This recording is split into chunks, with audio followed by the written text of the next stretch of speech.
참 인생은 내 마음대로 안 되네요. 내가 생각하고 계획했던 대로 이루어지는 것이 도대체 하나도 없어요. 어제 방송하면서 오늘은 여기까지 하고요. 내일 방송을 이어가도록 할게요. 이렇게 말했는데 내가 거짓말하는 사람 돼버린가? 오늘 아침에 감사라는 찬양을 유튜브로 듣고 있는데 그 밑에 다음 방송으로 준비되어 있는 게 다니엘 기도회에서 손경민 목사님의 간증이 나와 있는 거예요. 제가 요즘 유튜브 한다고 바빠서, 왜냐면 이 방송 한 편 할 때 원고 쓰는 시간이 두세 시간 걸리고요. 방송 10분 정도 한 것을 다 쪼개가지고 쪼개서 리믹스로 또 1분 영상으로 올리고, 그게 그러면은 10분 방송이면은 이것이 10개가 되잖아요. 거기다가 우리 축복이 개당당 시리즈까지 내보내니까 찬양 얘기 외에는 다른 방송 볼 시간이 없는데, 손경민 목사님 찬양만 듣다가 설교 말씀한다니까 궁금하잖아요. 그래서 한번 들어보고 싶은 거예요. 그래서 보는데 제일 처음에 목사님 간증이 딱 시작되는 거예요. 근데 이제 어릴 때 여러 가지 상황으로 집안 형편 때문에 국민학교 4학년 때 신문 배달을 하셨다는 거예요. 그래서 딱 들었는데, 내가 젊었던 시절에 이태원을 활보하고 누리고 다니던, 완전히 그 땅을 다 밟고 다니던 그러한 시절까지 생각에 기억들이 막 소환이 되는 거예요. 그래서 성경민 목사님 간증은 듣다 말고 딱 그까지 들었지. 그까지 딱 듣고 이제 이게 생각이 계속 나니까 이제 방송을 준비한 거예요. 얼마 전에 할로윈 데이 이태원 대참사 났잖아요. 그때도 내가 이태원 시절을 잠시 생각은 했는데 그냥 그런가 보다 이렇게만 생각했죠. 왜냐하면 그때는 10월 29일이잖아. 내가 유튜브 될 줄은 꿈에도 상상 안 한 날이니까. 나는 11월 1일부터 유튜브 됐잖아요. 그래서 그거 이태원 참사 그거는 악한 세력에 의해서 기획된 거 맞아요. 그러니까 좌파 언론 세력과 우파 법치 우선주의 세력과의 싸움이죠. 우리 그리스도인들은 정치를 바라볼 때 그냥 수박 겉핥기식으로 대강 요즘 정치는 이렇게 흘러가고 있구나, 이렇게 참조하고 관망만 하면 될 거고요. 이 사건은 하나님이 우리에게 무엇을 말씀하시는 건가?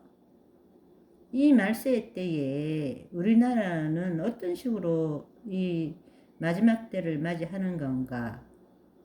그냥 기도하고 묵상하면 되는 거예요.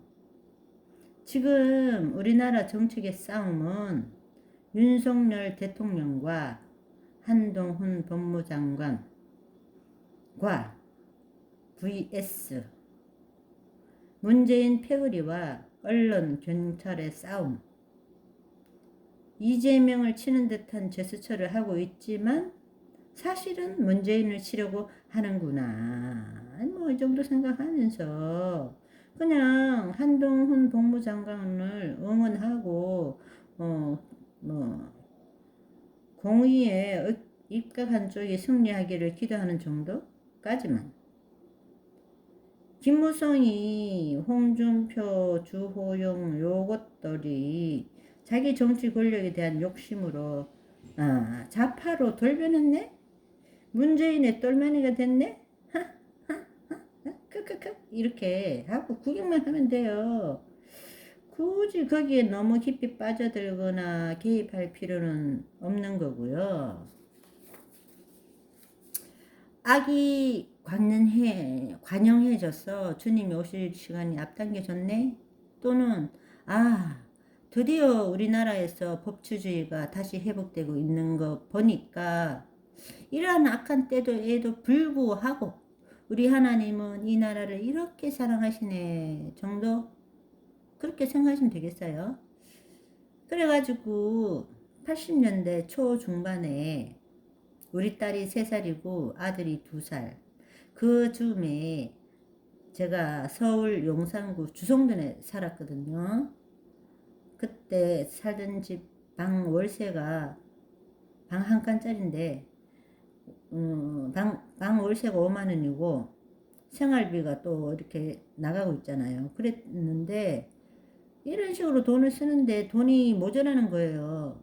그래서 나도 뭘 좀 해서 돈 좀 벌었으면 좋겠다. 그러던 중에 동네에 벽에 광고가 하나 딱 붙어 있는 거예요. 짜잔! 뭐라고 붙어 있었을까요?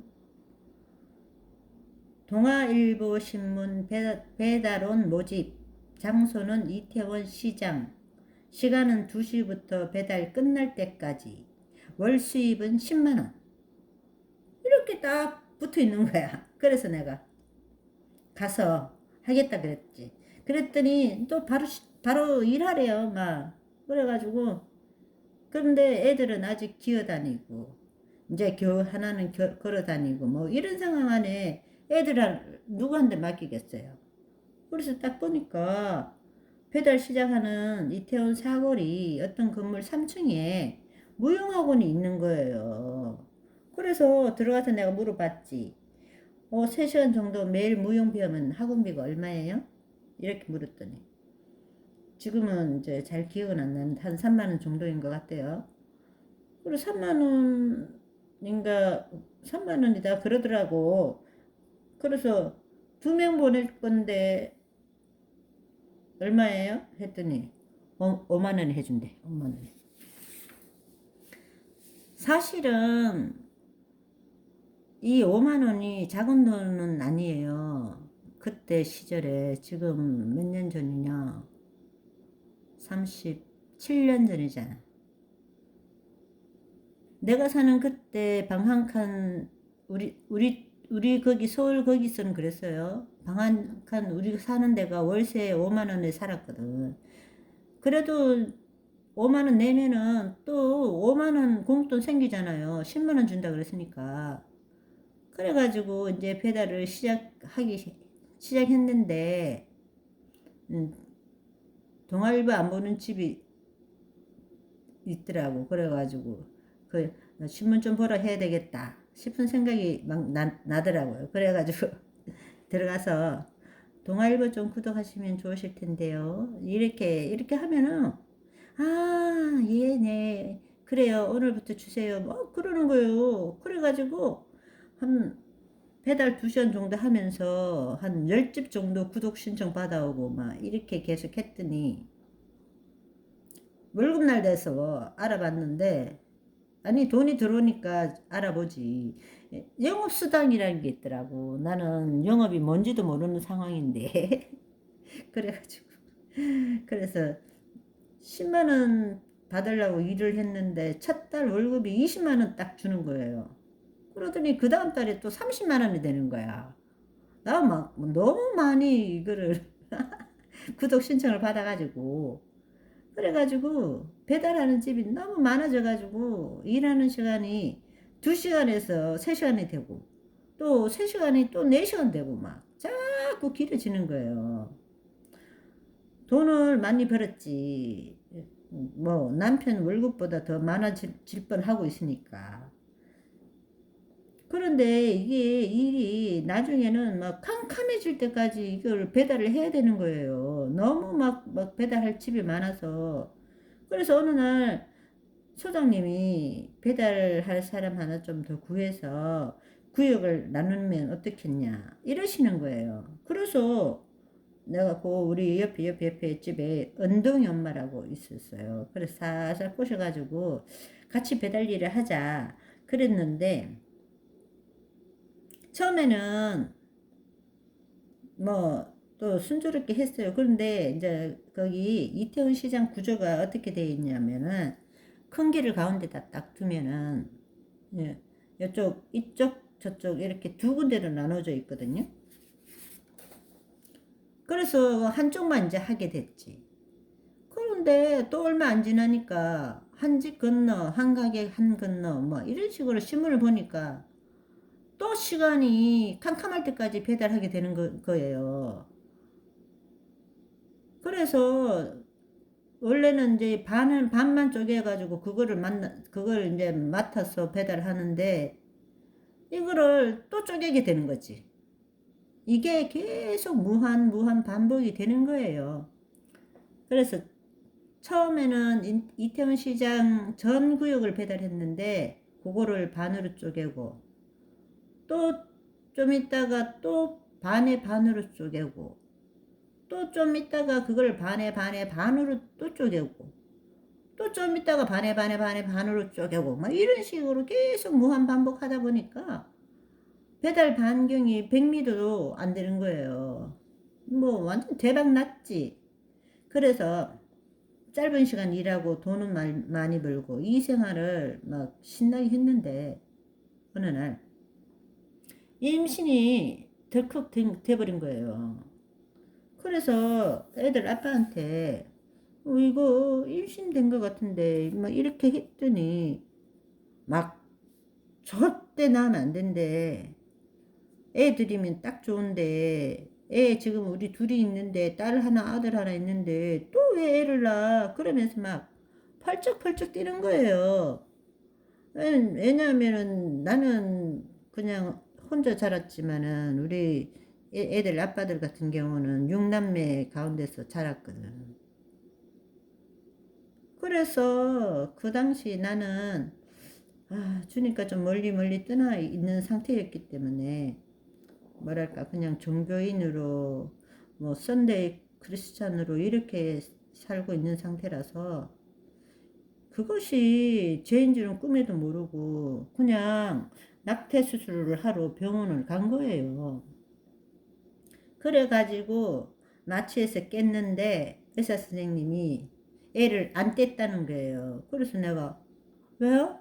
내가 이랬더니 뱃속에 혹이 생겨 있어가지고 어차피 큰 병원에 가봐야 되는데 거기 가서 뭐 확실히 알아보고 그 뱃속에 있는 거 혹도 떼고 아이도 떼고 또 그냥 임신 중절 수술 그것도 하라는 거예요.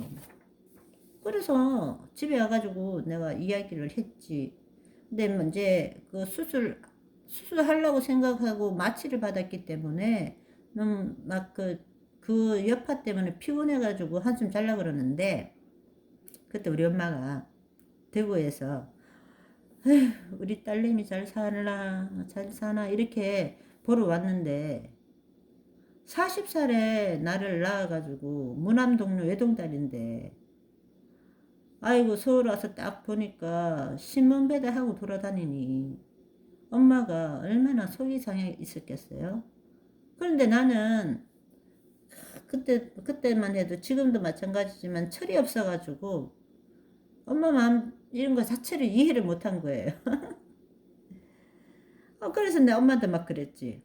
뭐가 어때? 난 너무 신나고 즐거운데? 어? 아니 잠깐 일하고 돈도 많이 벌고 얼마나 좋아. 애들 무용학원 보내고 막 이러면서 그러면서 이제 달래고 있었는데 내가 내가 그때 좀 신중했어야 되는데 그때는 너무 어려가지고 그런 거를 내가 잘 모르고 그냥 병원 갔다 와서 엄마한테 엄마 배에 혹 생겼으니까 큰 병원으로 가보라는데 내 그러고 이제 한숨 자려고 그러는데 막 엄마가 막 갑자기 대성통곡을 하시는 거예요. 어이 나는 뭐 늘 그래왔듯이 나는 눈치도 없고 눈치코 없지 뭐 혼자 자라가지고 천방지축이잖아요. 그래가지고 그냥 무슨 혹이 생기면은 죽는 건가? 그러면서 그냥 여기까지가 내 인생인가 보네. 아이고 아버지 어떡하나요? 지금이라도 믿음 생활 해야 될 텐데 뭐 이런 식으로 그냥 그러고 있었어요.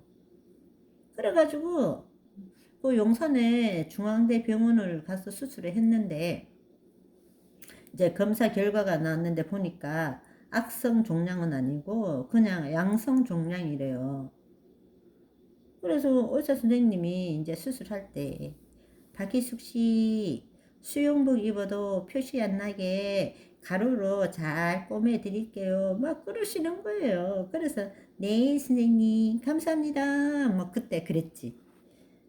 그래가지고 이제 퇴원해서 왔는데 가만히 생각해 보니까 도저히 더 이상 배달 일은 좀 힘들 것 같은 거예요. 그래서 내가 소장님한테 이야기를 했지. 그랬더니 아유 몇 달만 쉬고 회복되는 대로 다시 또 배달 일 하시면 좋겠다 그러시는 거예요.